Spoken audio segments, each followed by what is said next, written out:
Today, I'm going to be showing you guys the best controller settings of 2022. It's the new year, and I have a feeling that Fortnite might have a bit of a comeback this year. So I want to get you guys hooked up early with the absolute best settings. But in exchange for those settings, I would really appreciate if you dropped a like on this video and subscribe to the channel. I make Fortnite controller videos like this multiple times every single week, so if you like this sort of content, then please make sure you subscribe so you can tune into that future content. Alright, here we go. Let's get into these settings. So just to preface this, I am on PC and I do play on a PS4 controller, but I have my layout set to generic because it's said to give you less input delay. And on top of that, I do play with 4 paddles on my controller. Yes, that's a strike pack. No, I don't use the mods. I always have to clarify that because otherwise people go nuts in the comments. But here we go, the main controller settings. Edit hold time shouldn't matter as long as you're using a single edit bind, which everyone should be at this point. Slide hold time. This one, I've actually seen a ton of pro players set all the way down to 0.1. But when you set it this low, literally as soon as you click your left stick while you're running, you automatically slide. So like if you're running at someone and you try to crouch, you almost always slide instead of crouching. So for this reason, I changed mine to 0.125, and I find that I can run and actually stop and crouch like this. But at the same time, it's also very easy for me to initiate a slide. Then if we go down a little further, you should be on advanced options, so these two should be grayed out. And for build and edit mode, we're gonna be on a 1.9. Now at this point in my Fortnite career, I've probably tried like hundreds of different combinations of build and edit senses and just overall Fortnite settings, and I have to say that this build and edit sense literally feels so good. The main thing that I look for in a build and edit sense is the ability to be consistent with my builds and edits. While it's cool to have like those super flashy plays and those really quick edits and stuff, like maybe someone like Parm has, Parm uses a 2.7 edit sense. That is literally this fast. It is completely uncontrollable, and you just can't really be consistent on something that fast. So just using him as an example, he's a player that hits really good clips, but he's definitely more of a creative warrior, and his settings reflect that. When you look at actual pro players that are placing in tournaments and winning money and making a living on Fortnite, all these guys are in the range of like 1.8 to 2.1. And this is for a good reason. This is the perfect build and edit sense to still be able to do all your builds in piece control and edit super well, but it's also reasonable enough speed to allow you to be super consistent with the builds and edits that you do. And you're gonna see that's kind of a pattern with all the sensitivities. Like if we go down to look sense,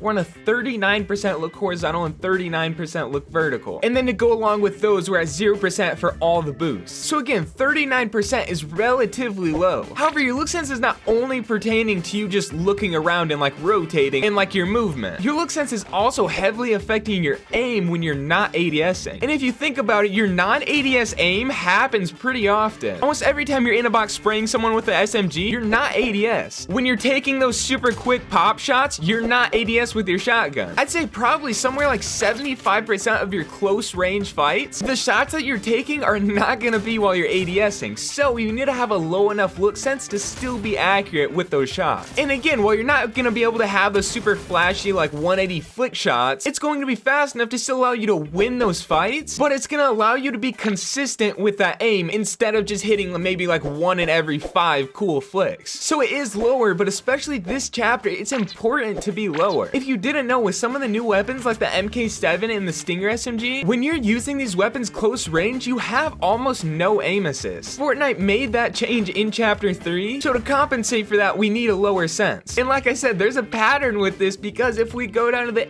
ADS sense, you can see we're low. We are on a 6% horizontal and 6% vertical ADS sense. And again, we're not using any of the boosts. So the main reason for this low of an ADS sense is for that medium to long range ARA. Like I just said, in your close range fights, 75% of your shots that you take are gonna be non-ADS. They're gonna be pop shots, they're gonna be you jumping into a box with an SMG. So that means the majority of the time when you're using your ADS sense, it is that medium to long range. And when you're on this low of an ADS sense, the shots that you're able to hit, especially with this MK7, are actually pretty insane. It's really hard to have that good medium to long range AR aim when you're on linear if you're on a little bit of a higher ADS sense. It gets really hard to control, but on 6%, you are able to absolutely fry people, and your AR aim actually gets pretty nuts. And at the same time, it's still fast enough to be able to ADS with your shotgun and hit shots, and same thing with your SMG and even snipers. Literally, the only disadvantage I've seen to having this low of an ADS sense is when someone's moving really fast, very close to you. So like if someone's gliding and they're close to you, it's pretty difficult to track them on this low of a sense. However, to me, the pros of this medium to long range AR aim that you get heavily outweigh that single con of of not being able to track those people that are close to you. And really, if they're that close to you anyway, they're probably gonna try to land on you, so you'll just be close range fighting anyway. And then for the rest of the settings, we're on a 0-second look dampening time, we're on linear. And then for left stick dead zone, I use 10%, and right stick, I use 8%. So I've done a lot of talking on why these settings are good, but now I'm gonna go show you why these settings are good. And to do that, I'm gonna hop into some realistics, which is my absolute favorite spot to test settings.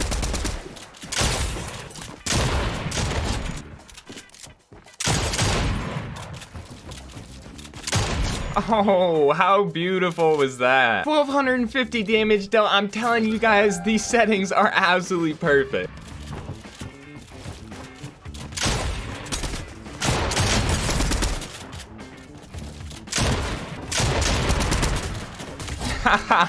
Let's go, dude. The piece control, the aim, even though my shots weren't hitting there for a lot, I was still hitting literally every single shot. And I'm literally not even warmed up right now. I just got on. See if we can fry him. Not bad.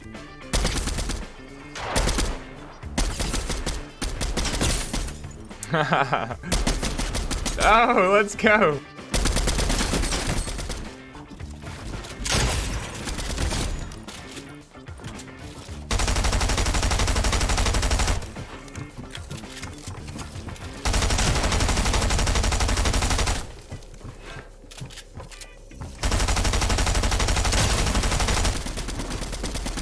Oh, let's go. See what I'm talking about? With that non-ADS spray, you have almost no aim assist. So like right there, I guarantee if I had my look sense any higher, I probably wouldn't have been able to finish that kill. Even though even at this low of a look sense, it was still difficult to be accurate with that aim.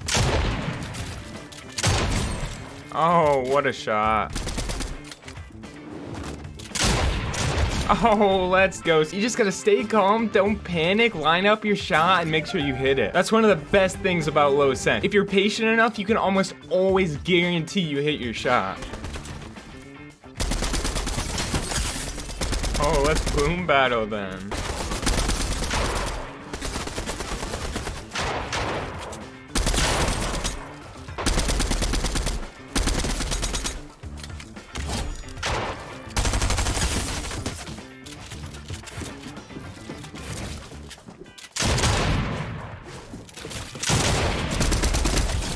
Oh, almost missed that. It's literally so good. I mean, literally every single player that I've played so far in these realistics has been pretty good.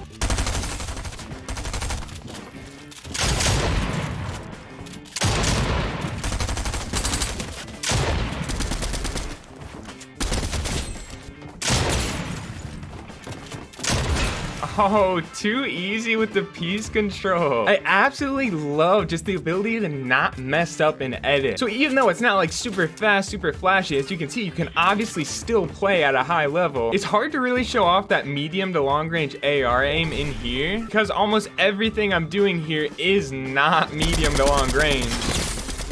But I mean, you can see a little bit of it there. I backed up, so I was decently long range. Oh, let's go. And he just left too. So those are the best settings of 2022.